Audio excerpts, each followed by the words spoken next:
We need to get to Eamon Javers with some breaking headlines from Mitch McConnell on the fiscal cliff. Eamon.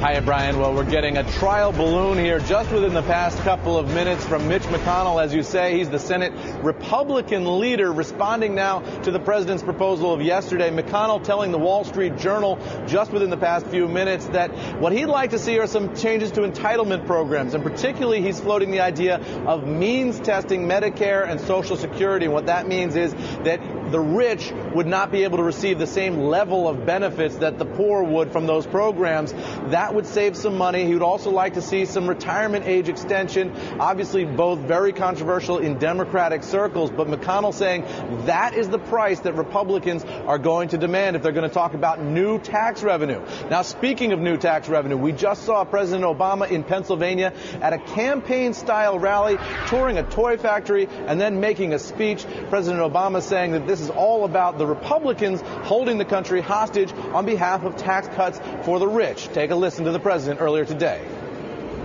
Lots riding on this debate. This is too important to our economy. It's too important for our families to not get it done. And it's not acceptable to me, and I don't think it's acceptable to you, for just a handful of Republicans in Congress to hold middle-class tax cuts hostage simply because they don't want tax rates on upper-income folks to go up. Now, just minutes after that, Speaker of the House John Boehner, the Republican leader here on the House side of the Capitol, took to the podium as sort of a downbeat Speaker Boehner, saying that we are at an impasse here in Washington in these negotiations. No, there's a stalemate. Well, let's not kid ourselves.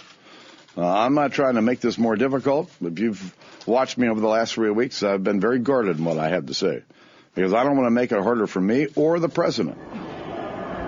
So, Brian, as you can tell, they're talking about a stalemate here in Washington, but the very fact that McConnell is floating new ideas in the Wall Street Journal just within the past couple of minutes, as we said, is an indication that, the negotiations are still going on here, although McConnell, in the interview with the Journal, says that there's nothing going on behind the scenes that's any more developed than what we've seen publicly. So if that's true, that's an indication that the paper is not flying as fast and furious behind the scenes as we maybe thought, Brian.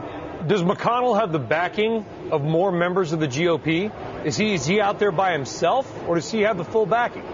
No, he has the full backing, but generally speaking, Republican members of the Senate are seen by their Republican House colleagues as a little squishy. The House guys are a little bit more willing to go to the hard line. In the Senate, these are people who represent entire states, not just small congressional districts, and so they have to be a little bit more broad-minded, and so therefore they tend to push them ideologically toward the center. So McConnell does lead his caucus, but Republican senators generally would be a little bit more moderate than their Republican House colleagues. Yeah, isn't it funny? Higher taxes, means testing perhaps, all the things that may disproportionately hit the blue states that overwhelmingly voted for Obama.